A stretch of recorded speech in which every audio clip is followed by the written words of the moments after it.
and today we are talking dry January and sober conferences. So, first of all, let me wish everyone a happy new year. This is the first episode of 2025, and we are moving into conference season. I mean, boxes are starting to come in and pile up. You can't see them all, but there's a lot of boxes over there. I would move the camera, but I'm using my phone today and testing out my Rode stand, and the legs, if you move them, they all kind of splay out. The mechanism does not tighten to keep the legs in place, which is really interesting and obnoxious, but not the point. So, again, Happy New Year, and let's talk dry January. A lot of us participate in that, myself included. After the holidays, sometimes you just need a little break or maybe a detox. I feel like from November, Thanksgiving until New Year's, every event, whether it's hosted at home or at friends' houses or whatever, it is food and cocktails and wine. And by the time we get to January 1st or 2nd, it's just time for a break. So, dry January is something I always participate in.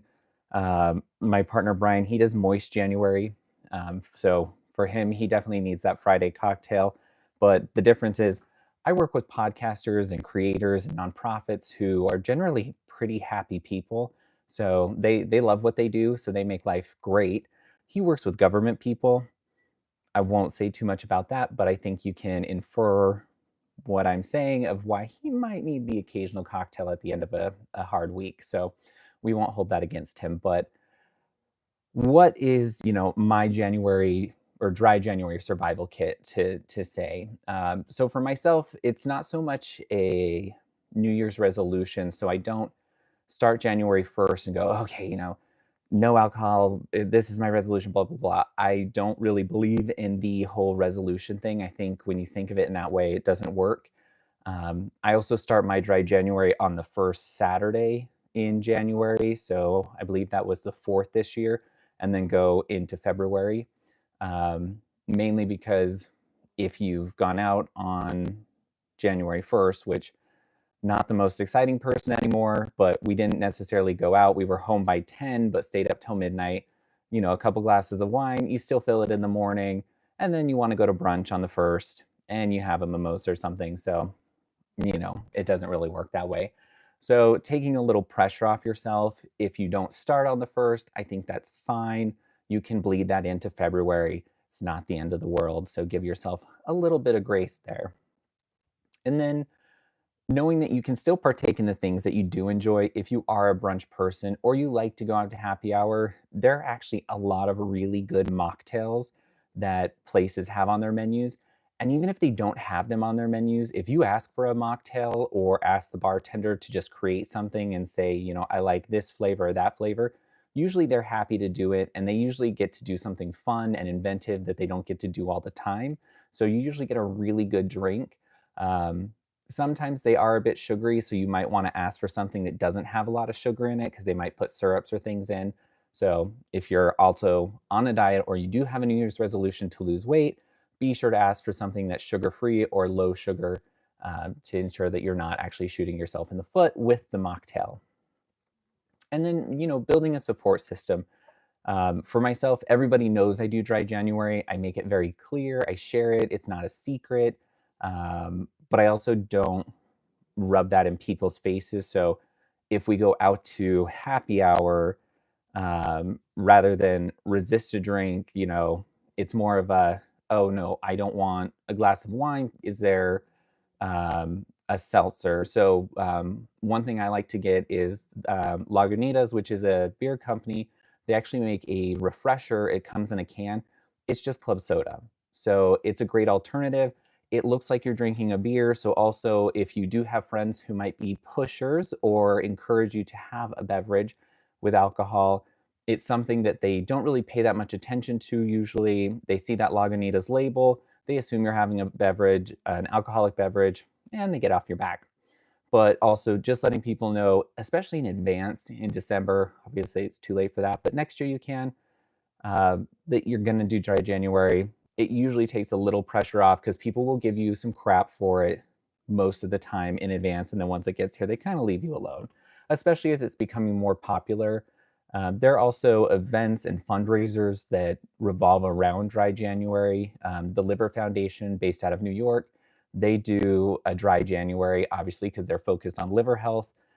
So you can actually participate in challenges and fundraise for nonprofits, which is also a great way to ensure that nobody's, giving you any beef about it because you're doing something for charity and fundraising. So as I mentioned, we're moving into conference season. Podfest is literally next week, so about a week and a half away.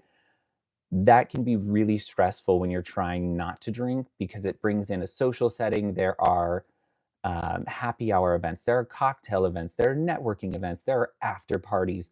All of these have bars, most of them are open bars. It is very easy to want to just have a beverage.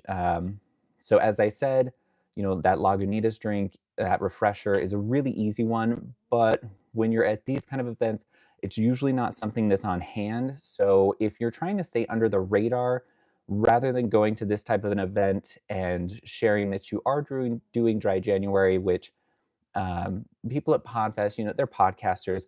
They're pretty supportive. I don't think they would give you any grief for it. But other conferences, they might. Rather than announce it, if you are somebody who, like myself, I like a vodka soda, you can just ask for a club soda, ask for a lime or a lemon on the side. It looks like a cocktail. Nobody tells the difference. Nobody's tasting your drink. So honestly, who cares? That's a really easy way to stay in the networking area. It looks like you're having a beverage. A lot of people use that trick in general, especially if they're business development people, so that they can go out, get people honestly intoxicated as they're talking about contracts and business and other things that they need, so that they can stay level headed while whomever they're trying to woo has beverage after beverage after beverage. So know that that's also a BD trick that you can have in your back pocket. You can also, if you need to, bring your own non-alcoholic beverage. Now, depending on the venue, they might not let you bring it in, but you can always have it in your hotel room. Usually, if you're in the lobby, you can for sure have it. In the conference, they probably let you bring that in if you're in the open spaces or in the networking events. But restaurants, of course, they're not going to let you bring that in. But most of them have an alternative, whether it's non-alcoholic beer or, like I said, a seltzer that's non-alcoholic. Again, if you're on a diet, just be conscious of which ones you pick, as the non-alcoholic beers can be carb heavy, and then the seltzers sometimes can be full of sugar. And then, of course, you can also just politely say no thanks. It's kind of a good old-fashioned strategy. You can just say no. Um, Again, rely on your friends. So as you are at conferences, the people that those are great people to connect with and hang out with. They're going to support you. Even if they're drinking, they're going to be the people that help, have your back. If you say, I don't want to drink, if somebody's trying to push that, just lean on them. Um, be honest that you don't want a beverage, that you have a goal, that you're just doing Dry January, February, you're all for it. You'll catch up and have a cocktail at that next conference. And then for yourself, set some little goals. So for myself, I like to I count it in weeks. So it's like, okay, week one. So this Saturday, it'll be week one down, and then week two. They're little tiny goals rather than thinking about it as an entire month, which sounds so long, even though I think most of us know as adults, time goes by so quickly, especially the work week. It just speeds by. So if you break it down into whether it's a daily goal or weekly goal, I mean, if it's a daily goal, I have a drinking problem. Think about that. I don't know, maybe AA is a better choice than just Dry January. But maybe just set weekly goals or something where maybe you even reward yourself, not with an alcoholic beverage, but maybe it's like a dessert or something else special once you get to that weekly goal as time goes by. But it's just celebrating those little successes. If you use a food tracker, so I use MyFitnessPal. They do have a free version, they have a paid version.